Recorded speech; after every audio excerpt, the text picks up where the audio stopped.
Ricardo Monreal y con Alisa Chelminsky y el Instituto Gilberto Rojas, porque se está discutiendo el plan de desarrollo. El plan llama a que se incremente la tasa de inversión de 22 a 25%. Yo creo que es muy saludable incrementarla de 22 a 25. Pero como bien decía Santiago, incrementarla de 22 a 25 es insuficiente si esos recursos los invertimos mal. O sea, no solamente se requiere invertir mucho, sino que se requiere invertir bien. De ese 22%, más o menos entre 7 y 8% son inversiones que hacen los hogares en México directamente en la formación bruta de capital fijo, sin pasar por la intermediación financiera, y que representan la mayoría de las pequeñas empresas que cierran y abren que mencionaba Santiago. Todo ese dinero que se dedica para recursos muy escasos, por cierto, muy caros para las familias más pobres, se acaban invirtiendo en regiones, en actividades donde no hay Estado de Derecho, donde no hay bienes públicos, donde no hay servicios, donde no hay certidumbre, y que acaban generando unas tasas de retorno que son mucho más bajas de las que generarían si fueran invertidos en la economía moderna, que también existe, por cierto, en México. Y después 10% de ese 22, no en los últimos 3, pero digamos del año 2000 a 2015 más o menos, se invertían en Pemex. Pemex invertía 2% del PIB en exploración y producción, la mayoría se invirtió en Chicontepec, con los resultados que todos conocemos, que no se incrementó la producción y se disminuyeron las reservas. Bueno, entonces si tienes 7 u 8% que se invierten en entidades económicas que tienen baja productividad, y además el 10% en una actividad que no rinde o no rendía, pues que sea cero el crecimiento de la productividad es de hecho una buena noticia. Quiere decir que hay empresas, como bien decía Santiago en su curva, que tienen una altísima productividad, que elevan y sacan de cero al resto. Entonces, en México la clave es cómo aceleramos esta movilidad y cómo cambiamos la ecuación que hacen las micro y pequeñas empresas cuando dicen y concluyen: prefiero quedarme en la ilegalidad o prefiero quedarme en la informalidad. O sea, es una decisión racional. Yo como funcionario público, fui funcionario público muchos años, fui a decenas de reuniones, encabecé algunas, donde el propósito era: oye, ¿cómo le hacemos para que los informales se vuelvan formales? Entonces tratamos de pensar políticas públicas para hacerlo. No funciona si la ecuación costo-beneficio te sale al revés.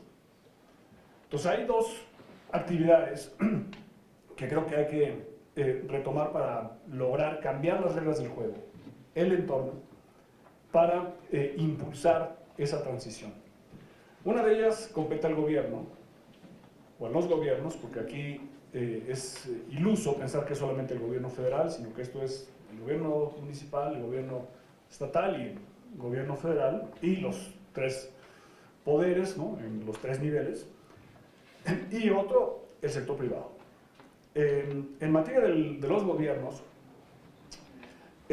además de las reformas que propone Santiago al sistema de seguridad social para mejorarlo, ampliarlo, universalizarlo y quitarle la distorsión que hoy implica para el empleo formal, creo que es muy importante que tengamos gobiernos estatales y municipales viables, que provean bienes públicos, donde pueda florecer la productividad.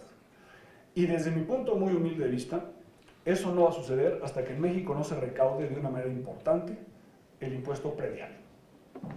Entonces, cuando dice Santiago que hay que explorar otros impuestos, y no solamente el impuesto al trabajo, que en México es demasiado alto, el impuesto más importante, creo yo, digo, además de la tenencia, a nadie le gusta, por eso hay tantas placas de Morelos en el estacionamiento del Senado, lo acabo de ver,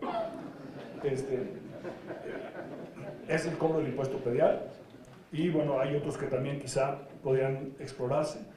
Pero eso es muy importante porque muchas de las condiciones objetivas que se requieren para que haya una actividad productiva se dan en el ámbito municipal.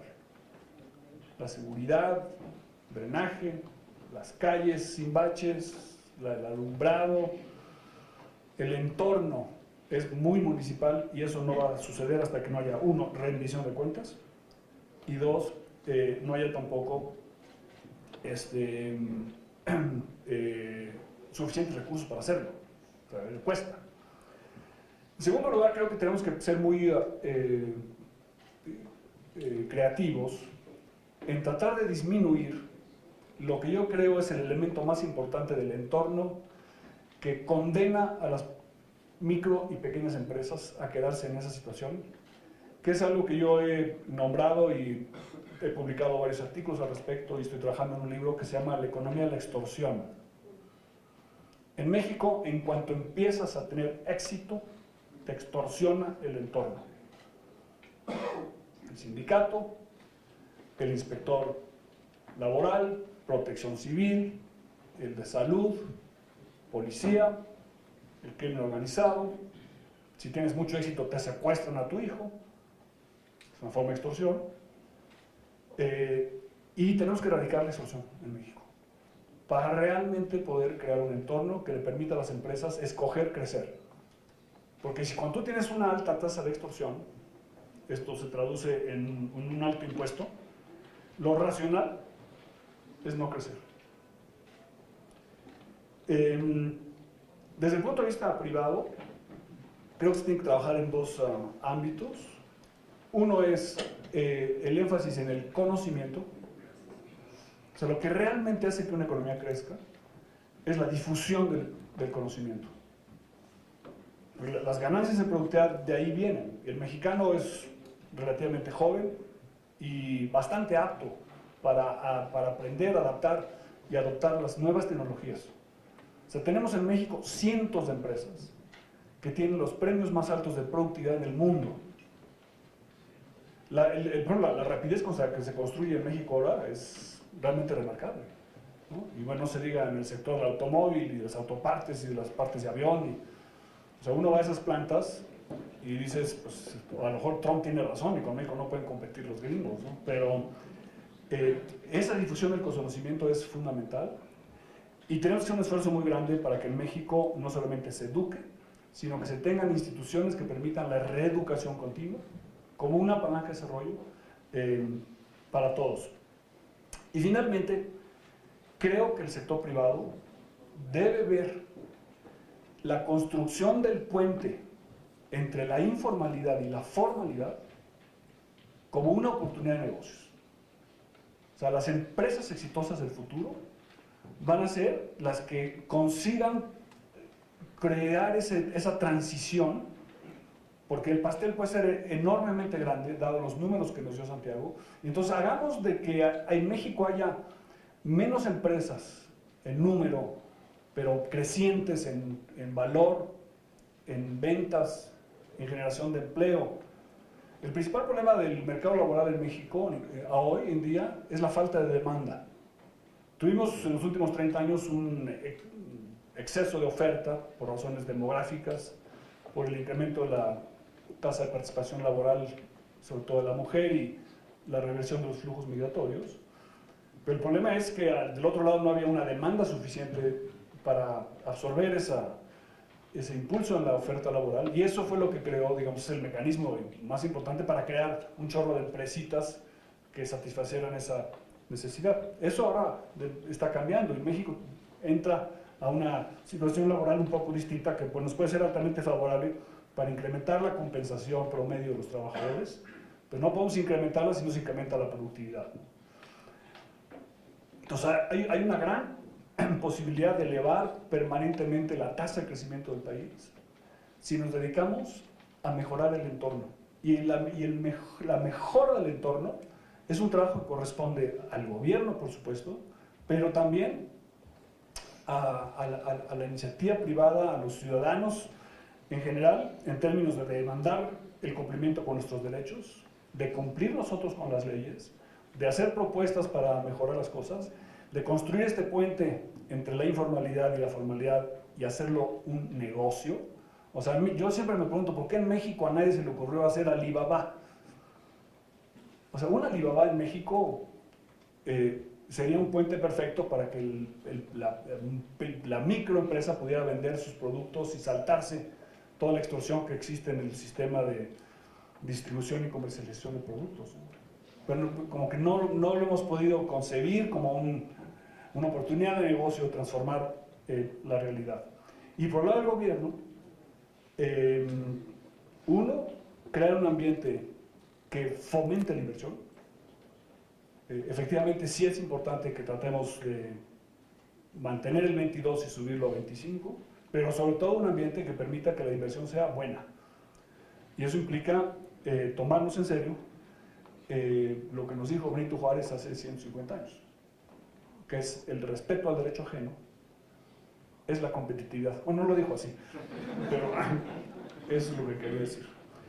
Yo felicito a Santiago, creo que Santiago nos estimula a tratar de entender y aprender más de los datos. Por cierto, se está levantando ahora el nuevo censo. Es muy importante el nuevo censo económico, que se llene bien y que se convierta en una herramienta para mostrar que en México el crecimiento es posible. No hay una solución mágica, ni nadie tiene el monopolio de la verdad en estas cosas, sino que lo que se quiere es un conjunto de decisiones. Y lo más importante es que los mexicanos pensemos que el crecimiento acelerado es posible. Porque si pensamos que es imposible, no vale la pena invertir en cambiar el entorno. Y cambiar el entorno, y con esto sí termino, implica también cambiar la forma en la que se hace la política en México. Porque una buena parte de los problemas en materia de ausencia del Estado de Derecho y la extorsión están relacionados con la forma en la que se financian en México las campañas políticas, que privilegian el uso del efectivo y el crecimiento de la informalidad. Muchas gracias.